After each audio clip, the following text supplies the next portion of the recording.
Hello, we're back. I just finished taking a drink of water and started that for way too early in my opinion. Mid-electric, that'll work, I think. Anyway, we're finishing this northern route. Ooh. I guess we do have a double battle. Yeah, that'll work out, whatever.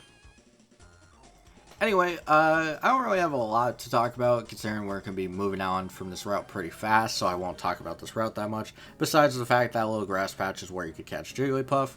But ignoring that, I do want to talk about something interesting found in the first 3 generations of games, specifically. When it comes to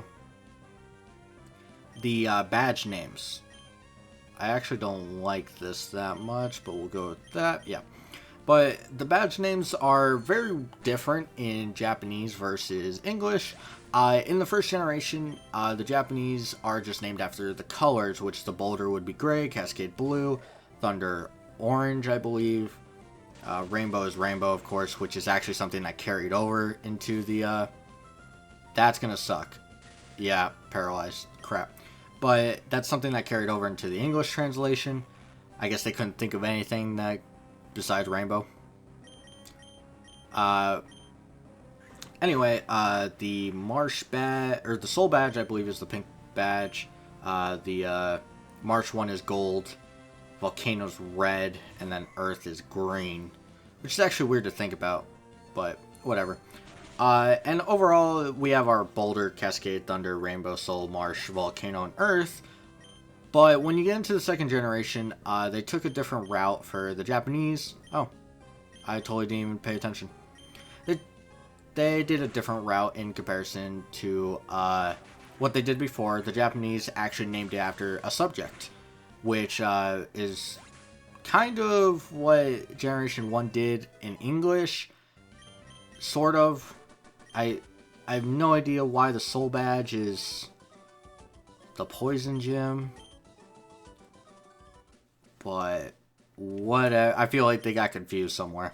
But when it comes to the English Gen 2 badges, it's Zephyr, Hive, Plane, Fog, which is a really dumb one, Storm, which is even dumber to me, Mineral, which is fine, Glacier, and Rising badge, which the Rising badge is probably the one I agree the most with, because it is your final challenge as you rise to the Elite Four, which is a nice little thing.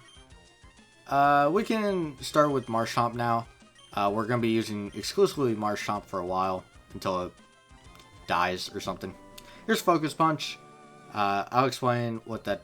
Actually, I'll explain it now and get back to what I'm talking about with the badges.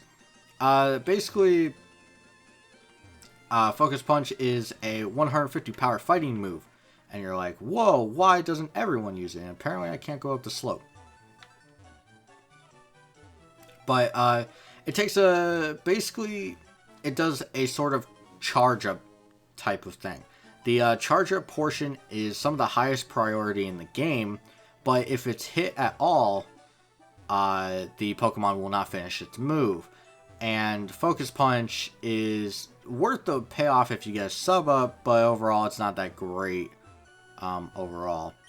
I guess I should have kept Manectric for this portion, but it should go fine. When it comes to, back to the badges, of course, when it comes to some of the Japanese names, they actually make a lot more sense for,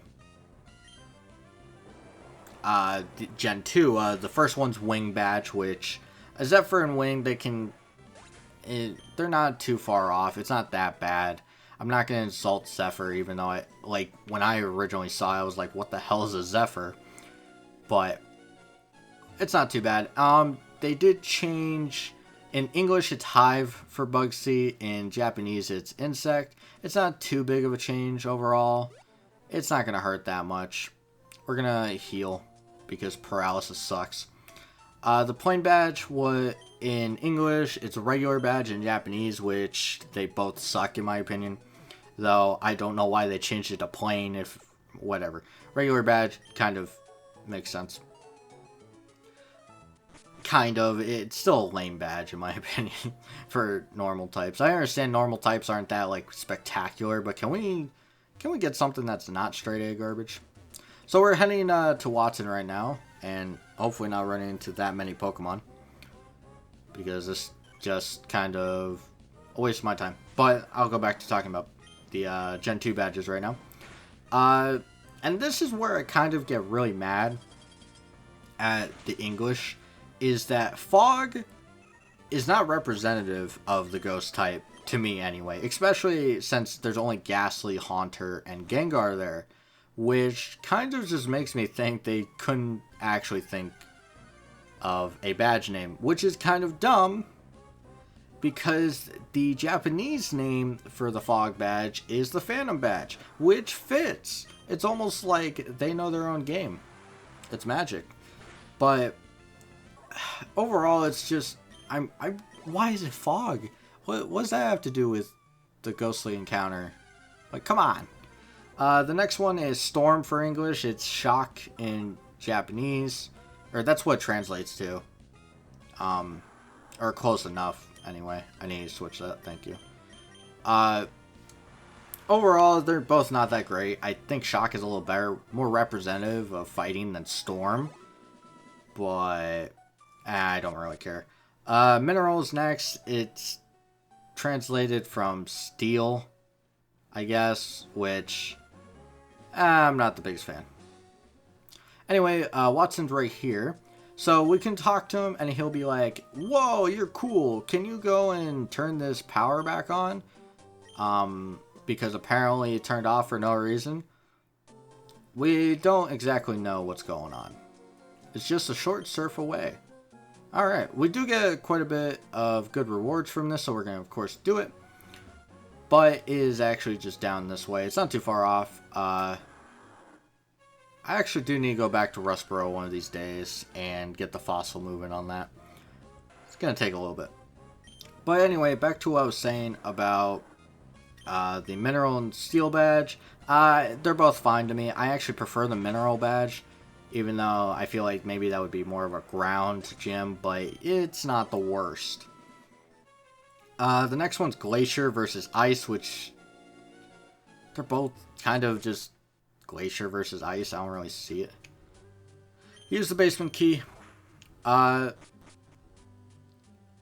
I guess I'll talk about the Pokemon available here first. I believe we could skip this one, so no. This isn't the trapped one yet.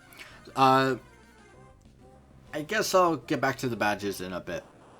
So I want to talk about the two Pokemon available in this location. There's both the pre-evolution and the evolution of Voltorb and Magnemite. I almost said Magneton. The sentence was wrong. Basically, there's Voltorb, Electro, Magnemite, and Magneton here. And that whole sentence was really bad. Anyway, we'll start with Voltorb. Pure Electric type. Pure Electric type, very fast, and it becomes one of the fastest Pokemon, if not the fastest, for the first two generations.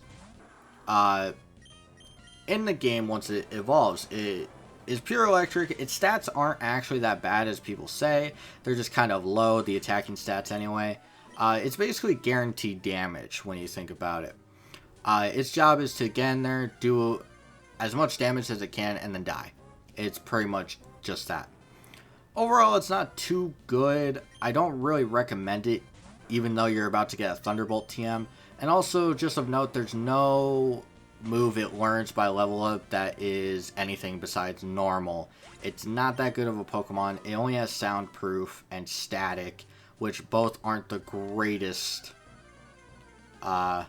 abilities. And overall, I'm not the biggest fan of Electrode. It really doesn't fit on a lot of teams at this point, even though we are going to have a lot more water types to come up with, because the most common water type you're going to run into in the wild is going to be Tentacruel or Tentacool, which is one of the few Pokemon that doesn't get really murdered by electric types because of the special defense. I almost ran into that again. If that wild Pokemon... I don't know why I see the button, I'm just like, have to press. But, when it comes down to the, like, usability of the Pokemon, it's fine. It can work. It's not the worst you can do, but just know it's going to be rough. It's not the best electric type. I guess I'll talk about Magnemite next time, because I do want to finish the what I was talking about with the badges. We were on the last badge for Gen 2. It's just Ryzen between both of them, which I'm actually glad. Here's a Magneton, by the way. A cheating Magneton on top of that. And Gen 3, actually, they all share the same exact translation, I believe.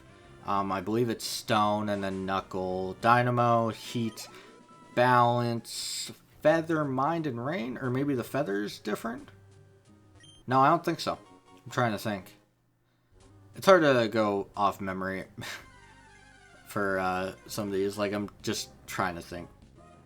Yeah, I think that's about it. So when it comes to like the badges, I'm not sure why Gen 2 is so messed up as is. I understand Gen 1 because, I mean, it's a game that became super popular super fast, even though it wasn't the most well documented or programmed thing in existence.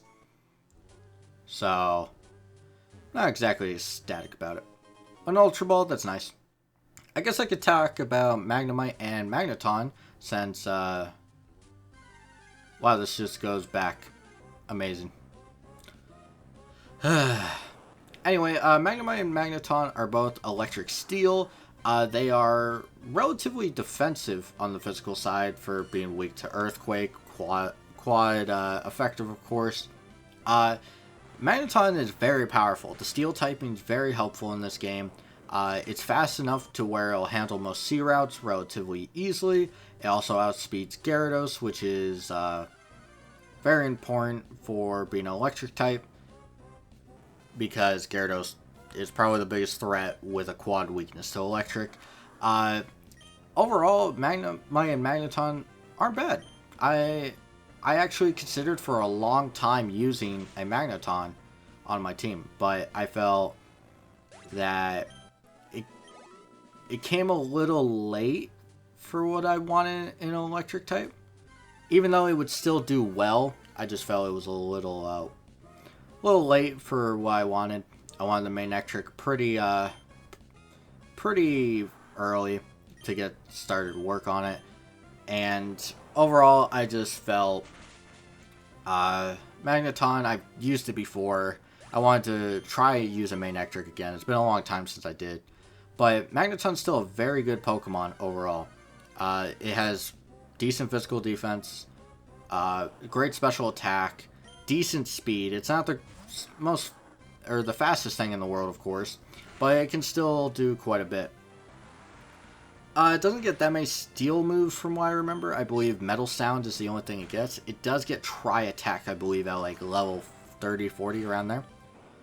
Which is a great normal move. Too bad it's off its physical attack, which is a little lower than its special attack. Not too bad, though. It's not too bad. It does get access to Thunder Wave by level up. Overall, like, Magneton is a very good Pokemon. It's also the perfect Skarmory counter. Overall, just, yeah, it's not, like, when you think about the three Pokemon I've talked about recently, Jigglypuff, Voltorb, and Magnemite, Magnemite's easily the best. And we have of course, we can't tell the difference between a Pokeball and a Voltorb.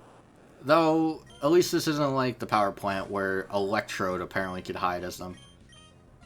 Sonic Boom. That sucks. Of note, we are actually only 2.5 levels away. Well, 3 if you really don't want to, you know, count the experience. When it comes to the evolution of Marshtomp anyway, we're almost Swampert, which is going to be super cool. So I'm going to push this button, and we will be finishing this next time. We'll actually be going and moving on our adventure, which it's been quite a bit since we've started this little side quest thing. I believe it's been about 5 parts, which is, I don't know, I find it annoying. But that'll be next time. We'll finish this real quick and then be heading off and hopefully getting our Swampert pretty soon. So, of course, as always, do whatever you prefer. Have a great day, stuff like that. And I'll hopefully see you guys next time. Till then.